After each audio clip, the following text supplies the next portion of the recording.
সূরাতুল বাকারা 172 নম্বর আয়াতে বলছেন, ইয়া আইয়ুহাল্লাযীনা আমানু কুলু মিন তাইয়্যিবাতি মা রাযাকনাকুম ওয়াশকুরু লিল্লাহি ইন কুনতুম ইয়্যাহু তা'বুদুন।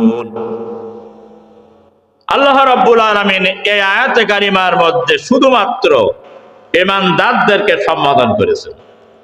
আগে আয়াতে আল্লাহ পাক গোটা পৃথিবীর মানুষদেরকে, হিন্দু হোক, বৌদ্ধ হোক, মুসলমান হোক, খ্রিস্টান হোক, যেই জাতি হোক না কেন, সকল মানুষের দিকে আল্লাহ লক্ষ্য করে বললেন যে তোমাদেরকে হালাল খেতে হবে। এরপরে এবার আল্লাহ রাব্বুল আলামিন শুধু মোমেন নারী পুরুষদেরকে সম্বোধন করে বলতেন,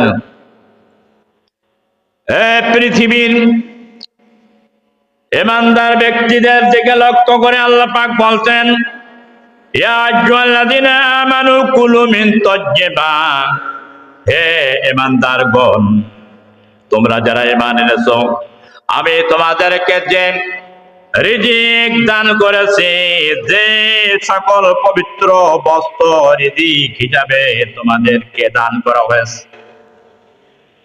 তা থেকে তোমরা গ্রহণ করো, ভক্ষণ করো, খাও, এবং আমি আল্লাহ আমার কৃতজ্ঞতা, আমার শুকরিয়া আদায় করো। সুতরাং ওয়াশকুরু লিল্লাহি ইন কুনতুম ইয়্যাহু তা'বুদুন, যদি তোমরা আমার ইবাদত করে থাকো। চিৎকার মেরে বলেন সুবহানাল্লাহ।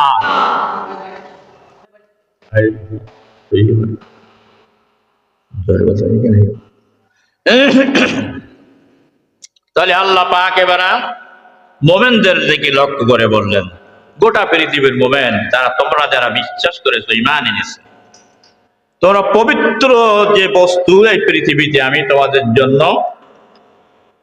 প্রেরণ করেছে তার থেকে তোমরা খাও আর আমার শুকরিয়া আদায় করো। কারণ ক্ষুদ্র থেকে ক্ষুদ্র একটি নিয়ামত এই পৃথিবীর গোটা সম্প্রদায় মিলেও তৈরি করতে পারবে না। আল্লাহ রাব্বুল আলামিন সেই নিয়ামত, আমাদের অসংখ্য নিয়ামত দিয়েছেন। লক্ষ্য করুন, একটি নিয়ামতের শুকরিয়া আদায়ের জন্য